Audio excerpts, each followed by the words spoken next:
host today is Frank Mungem, seated at the head table, member of the Board of Governors and executive producer of local programming for KATU TV. He will have the privilege of asking the first question of our speaker. And following Frank's question, as you know, we will proceed with questions from the club members and the audience. These questions need to be 30 seconds or less, and please line up immediately so we can ask our speaker as many questions as possible. And now it is indeed an honor for me to introduce today's speaker, United States Representative Peter DeFazio from the 4th District of Oregon. Congressman DeFazio's education, not yet.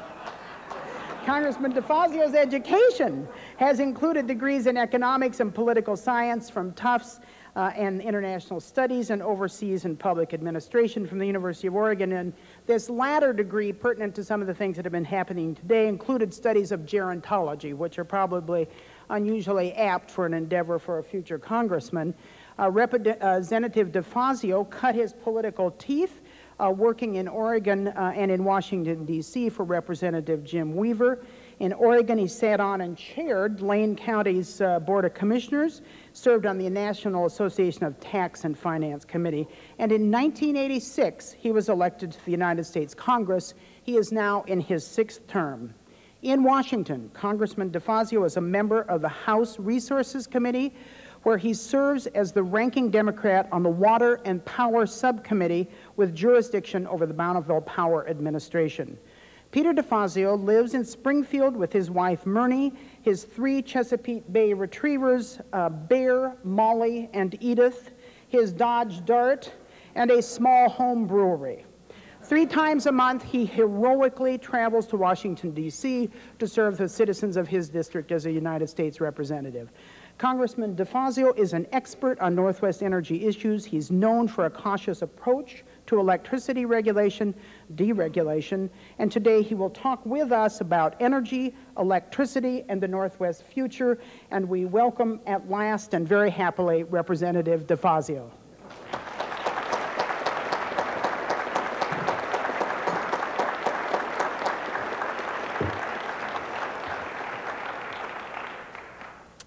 Thank you very much. I'm going to dispense with the sort of introductory parts of my speech and get right into it because we're running behind time and I know people are going to have to leave. But this is an extraordinarily important issue pending both immediately today in Salem and pending in Washington, D.C. and states around the nation, and one which deserves much greater scrutiny and discussion than it has received because it will impact all of our lives, all of our businesses, and the economic security and future of the country. You know, from the end of the Second World War until early in the 1970s, the United States economy delivered a period of unparalleled prosperity to the American people. It was a period of steadily rising wages and standards and living for nearly all our citizens. The economic model during that time was a mix of capitalism and strong government intervention in the form of regulation and managed trade. The memory of the catastrophic failure of the free market policies we call the Great Depression was still fresh in the nation's memory. In the early 70s, the economic model of the previous 40 years began to lose favor. The oil price shocks of the early 70s, combined with the fall of a stable international monetary system, helped create a period of rapidly rising inflation, falling productivity. Government intervention in markets was increasingly seen as a drag on economic growth, and the advocates of deregulation and laissez-faire economic policies began to come in from the political wilderness. The dogma of deregulation came completely into vogue with the election of Ronald Reagan in 1980. Despite the $500 billion savings and loan debacle, despite a parade of astronomical trade deficits, 2 decades of income stagnation, and unprecedented inequalities in the distribution of wealth, the allure of laissez-faire economics has endured. Today, the advocates of free market at all costs are knocking at the doors of some of the last regulated monopoly markets, in particular, the $200 billion a year market for retail electricity sales. I've been doing a lot of reading and listening on this subject. There seems to be a near consensus on the potential benefits of electricity deregulation. The prevailing wisdom runs something like this. Of course, all consumers will benefit from introducing competition into retail electricity markets as long as we get it right. I'm here today to offer a contrary view. Electricity deregulation of retail electric sales will not benefit all consumers. It will create winners and losers. The definite winners are large industries, powerful commercial interests, and select consumers. The certain losers will be low-income families, residents in rural and other hard-to-serve areas, seniors living on fixed incomes, and the benefits to average residential consumers and small businesses are questionable. I'm not saying that competition between different sources of electrical generation won't create savings. Of course it will.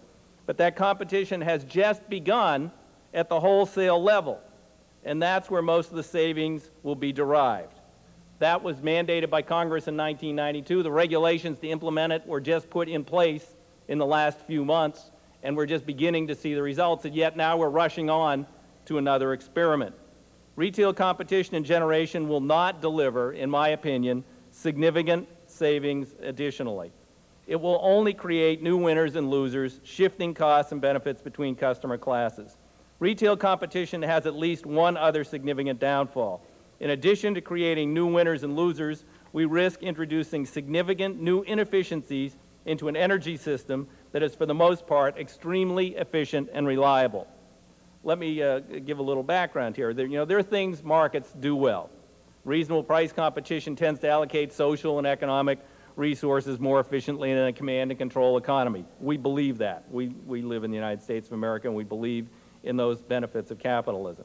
Innovation's rewarded. Consumers are offered a broad array of choices. Those are all good things. But we know that unregulated and underregulated markets can have significant shortcomings. We wouldn't have a Clean Water Act and a Clean Air Act or other environmental laws if unregulated markets didn't tend to produce dirty water, polluted air, and other undesirable economic and environmental outcomes. Unregulated markets lead directly to monopolies, price fixing, and other uncompetitive practices. That's why we have antitrust laws as well as laws prohibiting insider trading and price fixing. Unchecked free markets promote wide disparities in the distribution of income and wealth.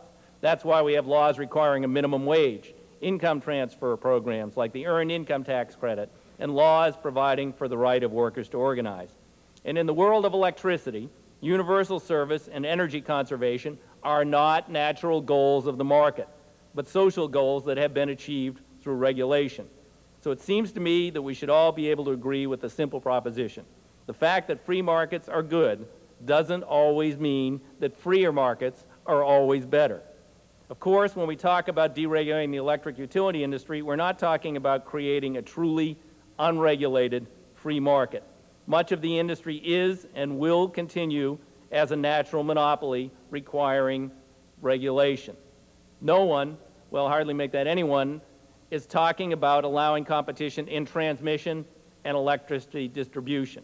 You'll still have monopoly local networks bringing the power to your house. We haven't figured out any other way to get power to your house except through one wire, although I live in Springfield, which at one point in time did have, a few decades ago, two competing electric companies going down either side of the street and stringing wires back and forth and trying to capture customers from one another.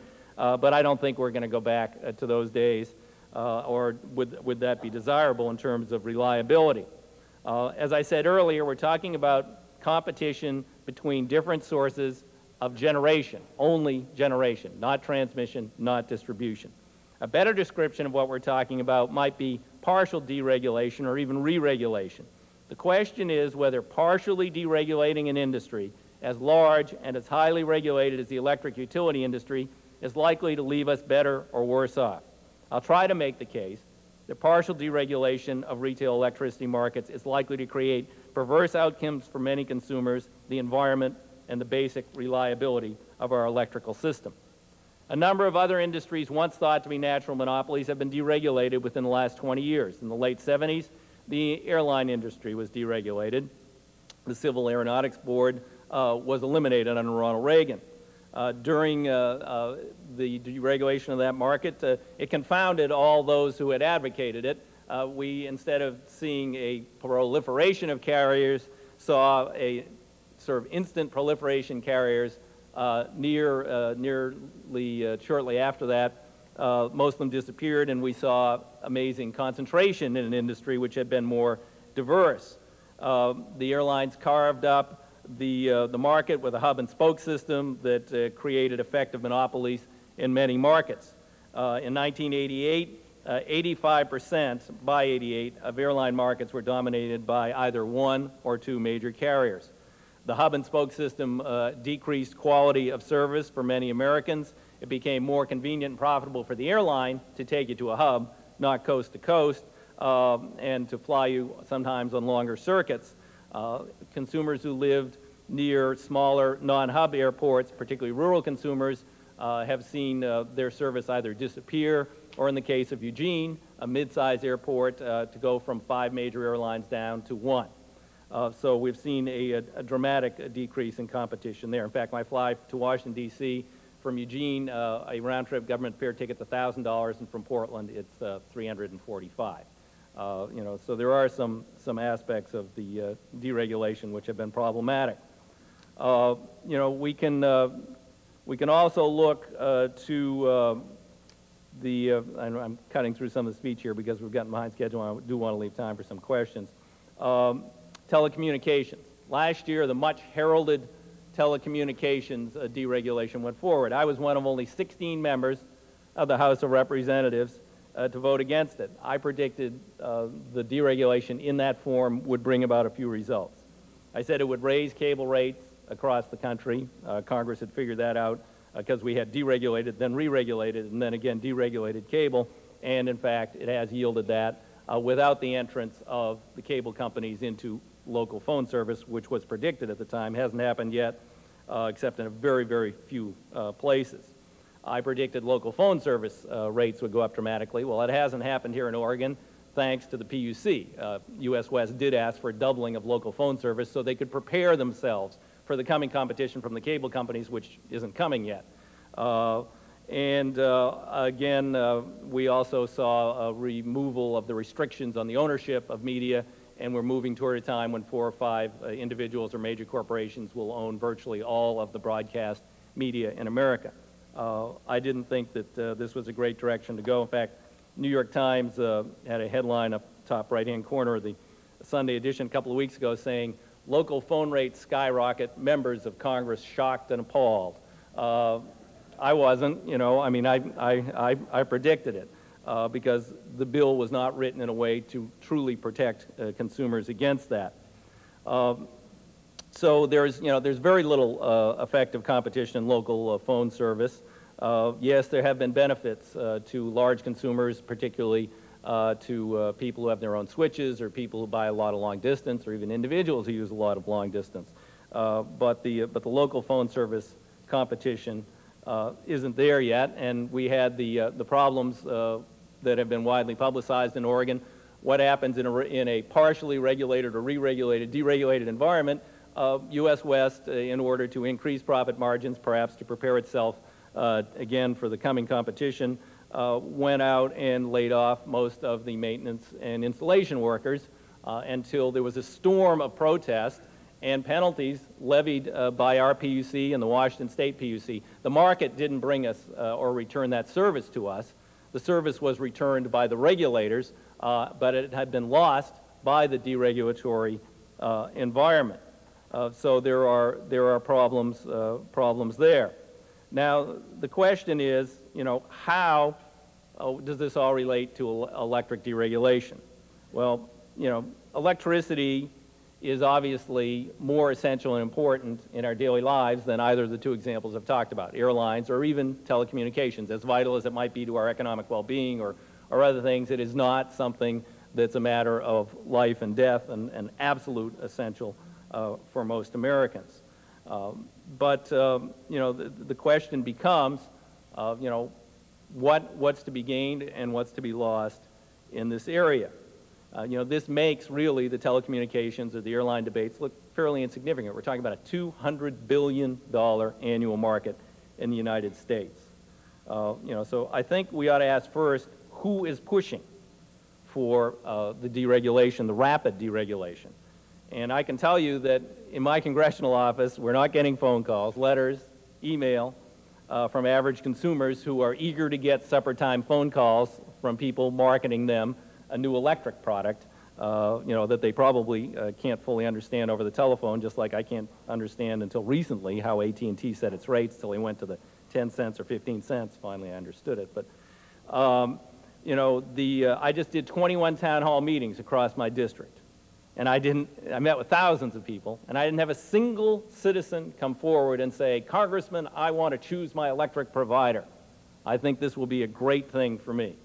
I talked to my colleagues in Congress, and asked them, are you being contacted by your constituents? They say, no, but we're doing something that will benefit them. We know it will. I said, well, who are you hearing from?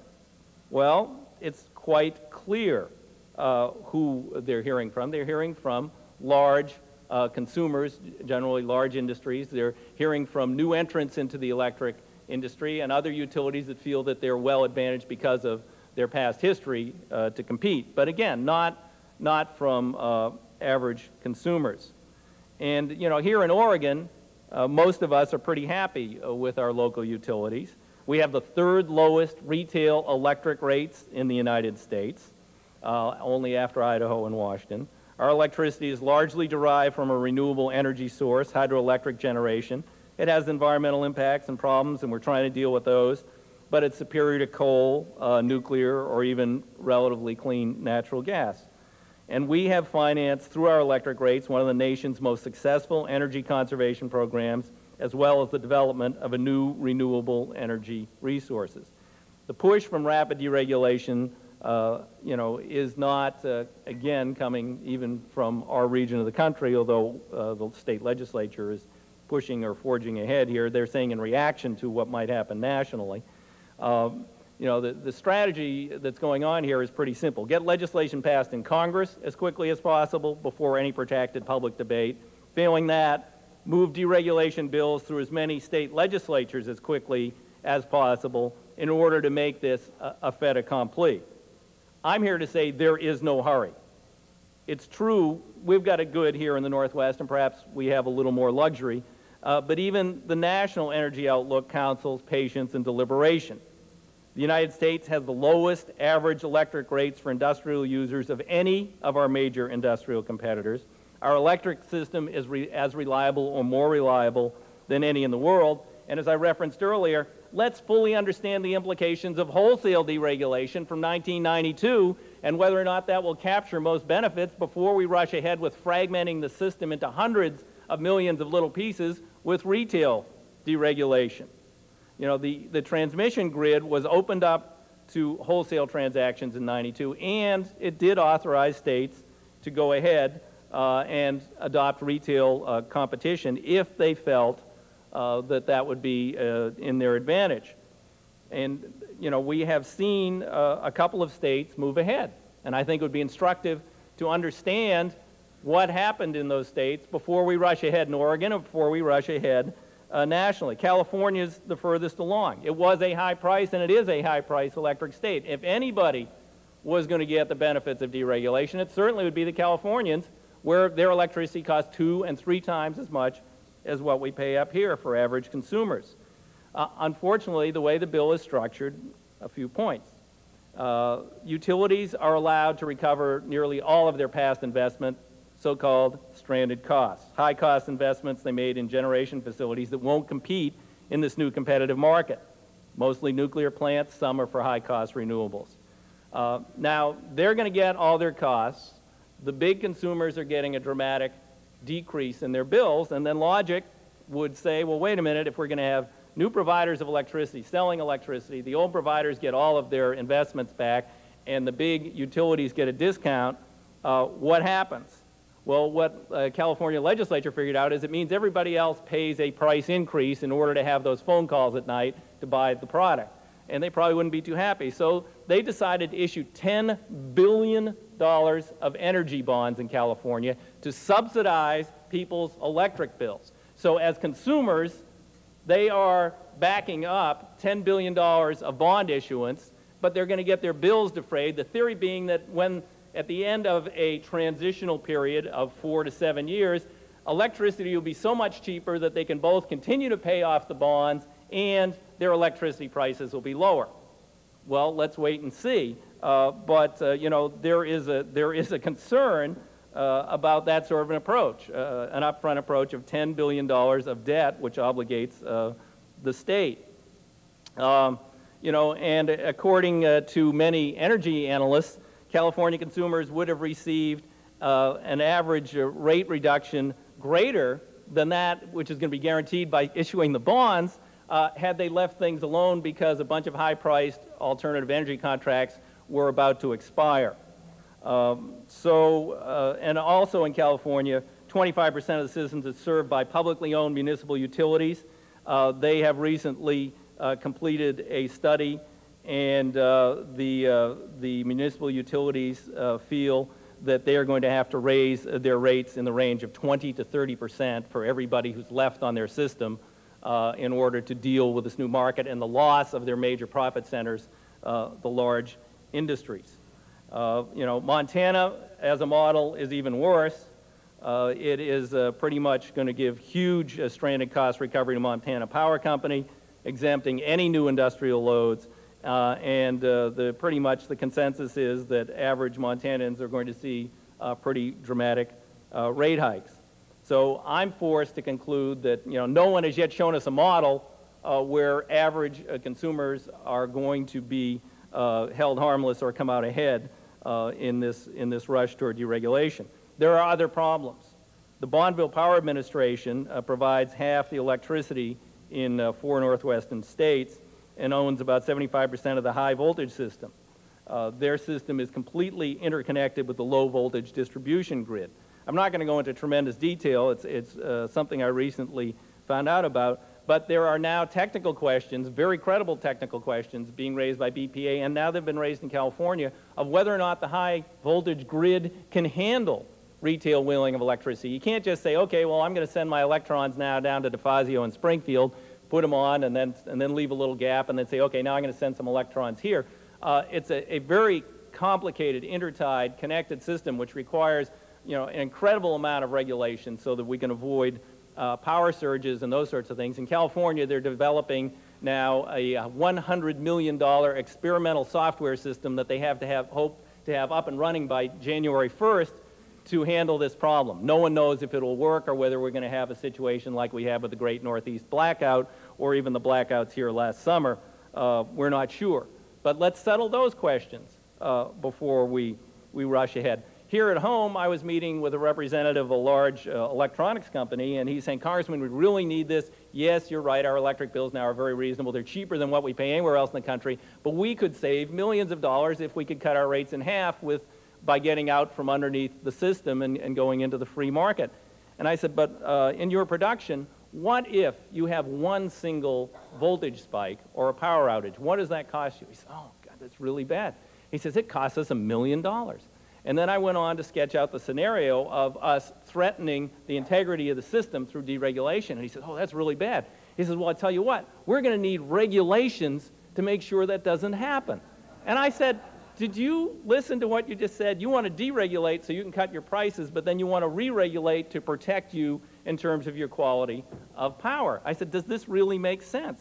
Should we be rushing ahead like this? So, you know, there are a number of other questions. We're going to see mergers. Now, you know, there's been a lot of controversy about the merger of Enron PGE, and I'm not going to go into a great length. I'm keeping an open mind on whether or not it's going to have benefits or not, or how great those benefits will be. I believe the Public Utility Commission is doing a lot and has done a lot to protect the public interest there. But if across the nation mergers become the model, and there are people predicting that we'll get down to a point where from thousands of providers we'll be down to hundreds or tens, we've got to question how much effective competition that will provide in the future, and whether or not that bodes well for the you know, for future prices, and whether or not you have choices that are really more competitive and less expensive. BPA, because of just the wholesale competitive pressures, has cut its conservation and renewable programs from $172 million a year, which has been a successful model for the nation. They've already cut it to $80 million. Now, you can design in and tweak the law to provide funding for public purposes, you know, and one bill in the state legislature would do that.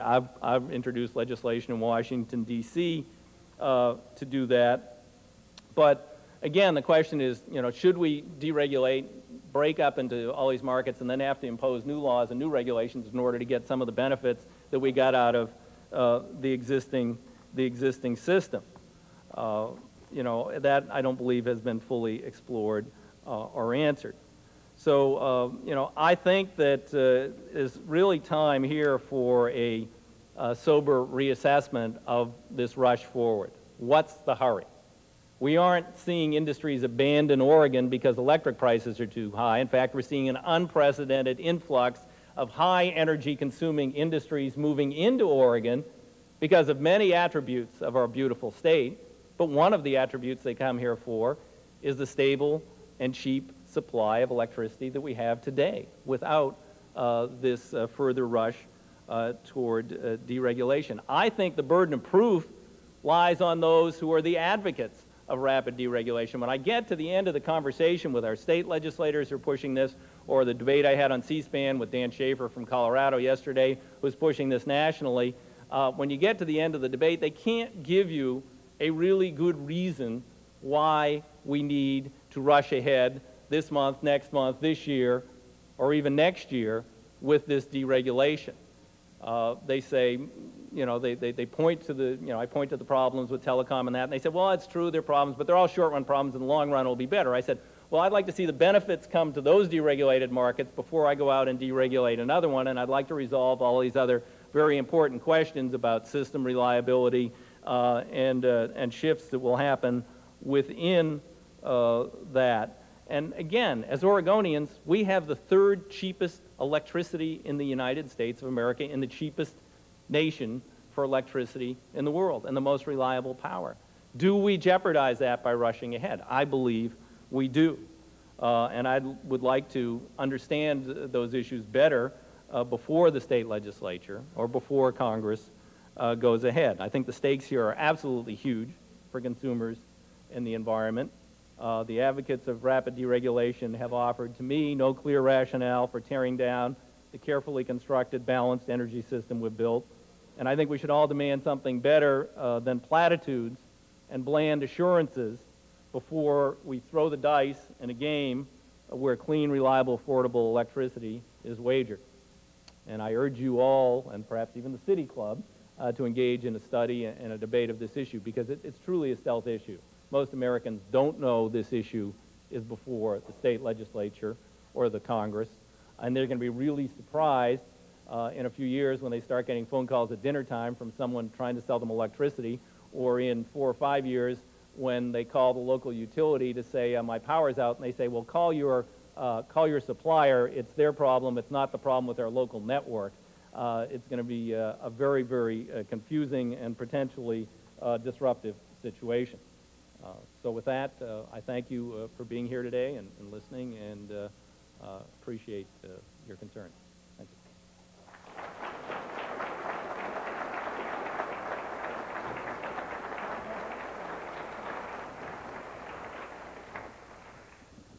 Representative DeFazio, you talked about the PG-Enron merger briefly. I'm wondering if these proposed deregulation programs, what impact, if any, they'd have on state PUC's ability to advocate for ratepayers in mergers like this.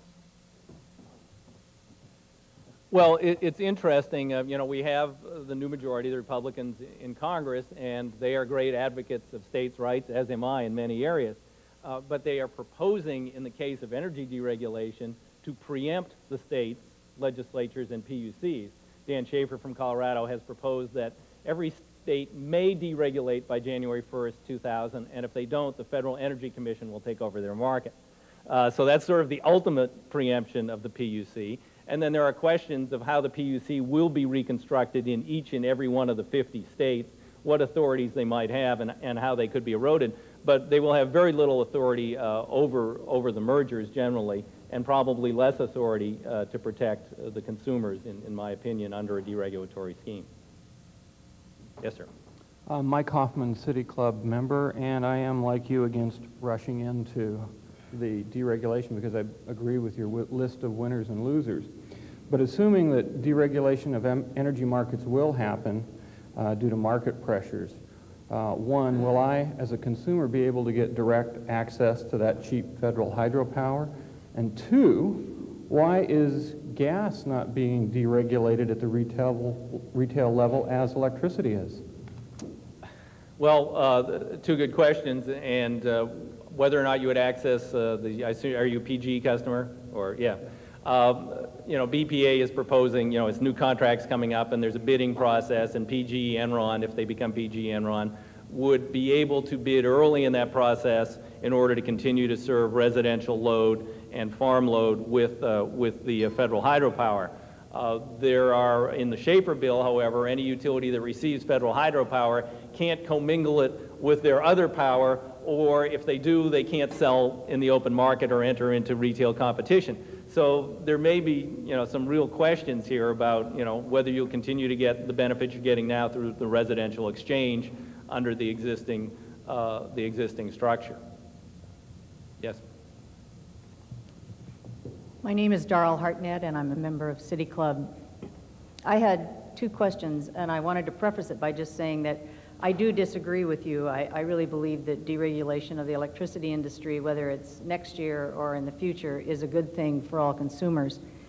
But I'd like to ask you just a simple question, and that's that when we talk about regulation, where do you, I mean, right now, utilities earn a rate of return between 10 and 15% a year. A lot of companies would like to be guaranteed that rate of return. But the way they earn it is by their assets. And so the more they build, the more money they spend on wires and poles or nuclear plants like Whoops, which Bonneville, I think, headed. We are all still paying for that, by the way. But the more they built, the more they earned. And so that's their motivation under regulation. And I don't think we should, I just wanted to ask what your thoughts are on that. Well, there's two things. One is they've been required under law, they have a duty to serve, and they have a duty to serve in all circumstances, including those which might be somewhat unusual, that is dry, very cold, or whatever. So they have had about a 15% or so margin of generation over and above that which is necessary. As you shave that margin, you potentially begin to question whether or not you will get as dependable electricity as you have today.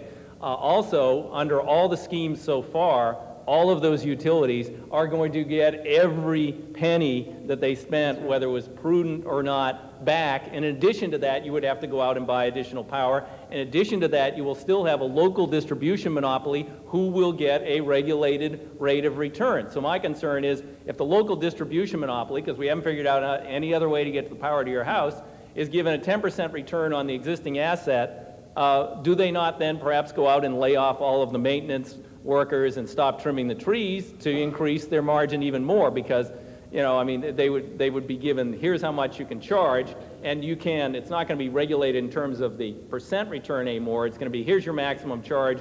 We estimate you'll make a profit there, but if you can cut your costs even more, you can take the profits out. Something like we tried with the phone company here in Oregon, and it didn't work real well. Right. So, you know, there are a lot of very tricky questions here. I mean, again, there may be a way to construct this that works and makes sense. On the other hand, I'm not sure, because the other theory here is that you won't have any power as an individual consumer, and no one's going to pay much attention to you, but that you can be, under these laws, re-aggregated into buying cooperatives. So, you know, today we have a local distribution network and a utility who is buying in a deregulated wholesale market. If we change the laws to require them to pass through the benefits of the deregulated wholesale market more rapidly, you would probably come out further ahead than in going into some smaller new buying cooperative that's trying to leverage itself in the marketplace. Although it'll certainly create a lot of economic activity. Wall Street estimates $1 billion a year in mergers, acquisitions, new startups. So there'll be money to be made and fun to be had. I met with a woman, head of working assets, this last week, who's providing alternative power and green power. I mean, these things can happen, but the question is that more efficient and desirable? The only other question I had was if you had read the article in the Washington Post about the Brookings Institute study, which did show the benefits of deregulation and did show the benefits of the airline deregulation. Well, I read the study, not just the article, and because I'm on the aviation committee, and they skipped rather blithely over the impacts on business travelers.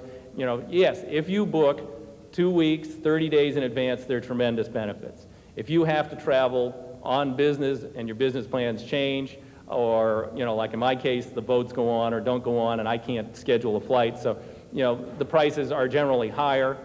Prices for hubbed airports are higher. Some people have won, a lot more people have lost, and last year when the federal government 10% ticket tax went away, the industry just kept the 10% because there wasn't effective competition in the way the prices are set. They're set basically through 2 computer systems across the country. In fact, fares now are changing. Jim Oberstar was telling me in the plane last night, United has a computer that makes 80,000 decisions an hour on ticket pricing now. So, I mean, it's become a very opaque market, which is hard for consumers to access and understand, even if you're a travel agent. I mean, you talk to them. Yes, sir. My name is Noam Stamper, City Club member. I think it's clear that a lot of the pressure for change comes from enterprises that are near the boundaries. We talk about categories of direct service industries, large industrial customers, large commercial customers, but in fact there's a spectrum, and there are enterprises that are near that fuzzy boundary that from an economic standpoint could benefit from access to the wholesale market who do not have access now. I was wondering if you could comment on their role in the marketplace and whether you would advocate changing that boundary in terms of access to the wholesale market. Well, again, I think there are ways to adjust. I mean, first off, the federal rules, Measure 888 or Regulation 888 for wholesale electricity deregulation and wheeling has not even been fully implemented. I mean, it's still in the process of being implemented. So the savings that are going to come through wholesale deregulation have not even been fully realized. We're nowhere near fully realizing those. We don't understand what they'll be.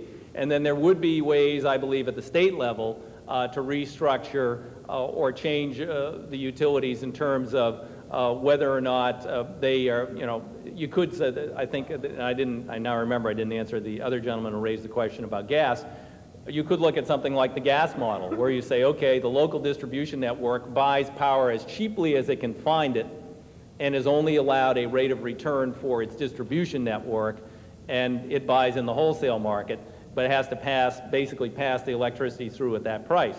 I mean, there is a way to do that. There are other ways to approach this rather than fragmenting the market up into literally hundreds of millions of accounts. Just think of keeping track of the electrons for hundreds of millions of accounts and how that's going to be done. Perhaps I wasn't clear enough. I'm more concerned about the boundary between access and non-access. And there are enterprises now that have access to generators directly and other customers who do not. Do you think that this is a logical, rational, appropriate way to structure the market currently? Do you feel you know, there are people, the DSIs, who have direct access to wholesale power. They're fairly unique. Most other companies around the country, under federal law, you can't sell, you know, directly to a consumer. So even under Measure 888, you can't do that. It has to go through the local utility. But as soon as you change that, then those profit centers, you know, right now, I mean, we'll admit, large industry is to an extent subsidizing residential ratepayers and small business.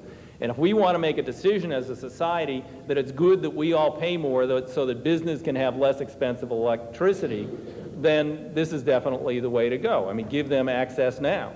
But I have a question whether or not, you know, having them participate in conservation, renewables, having them pay a significant share to maintain the local network, and spreading out some of those benefits while they still get reasonably priced electricity isn't working pretty well. It's working well for us here in Oregon. No one's leaving the state to get cheaper electricity. No business, and they're not considering it. They're coming here for it. So. This needs to be the last question, and hopefully quite brief. Mr. Chairman, about 2 years ago, we all began to hear around Oregon about Enron. A lot of radio and TV advertising, softening up public opinion for deregulation. 2 years ago, we all began to hear around Oregon about Enron. A lot of radio and TV advertising, softening up public opinion for deregulation. 2 years ago, we all began to hear around Oregon about Enron. A lot of radio and TV advertising, softening up public opinion for deregulation. Now I understand the ratepayers of PGE have, not the ratepayers certainly, but the shareholders of PGE have approved the merger of our leading utilities with Enron. Enron is supposed to be operating in New Hampshire and maybe somewhere else. Will you say something about the role of Enron? Is this going to be our new lobby, the super political force in the Northwest? Well, And can we do anything to build a wall around, insulate our Oregon rates and our present system in Oregon? seeing you, Monroe, reminds me about the new book about Wayne Morse, and I kind of wonder what position he would have taken. I'm liking to think I'm raising some of the same questions. That book will be out in a couple of weeks from the Oregon Historical Society, and people should get a hold of it. It's interesting to go back in history. But Enron, actually, to tell the truth, Monroe, and I probably shouldn't even say this publicly, but I will, they could potentially be an asset to us because we are a small delegation. And even our region has a relatively small delegation. We've been locked, and we are about to get locked again in a confrontation with California because of their retail deregulation and some things they're putting in place. They have 54 members, we have 5. If Enron, through the PUC massaging this issue, becomes an advocate for our hydropower and for BPA, and helps us oppose the privatization forces or the sell BPA forces or the Californians trying to keep our electricity out of their market, which is what they're trying to do now. They're trying to establish new barriers to keep BPA electricity out.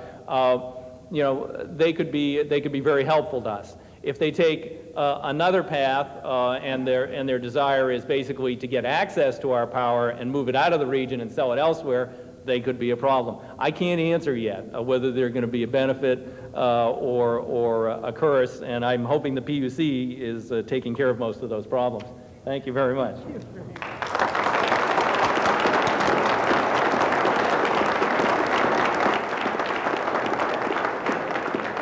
Thank you very much, Congressman DeFazio, for taking your time to speak with us today and help us understand these issues better. Thanks to all the members for their always wonderful questions, and particularly for your creative solutions to difficult ballot measure problems. We are adjourned.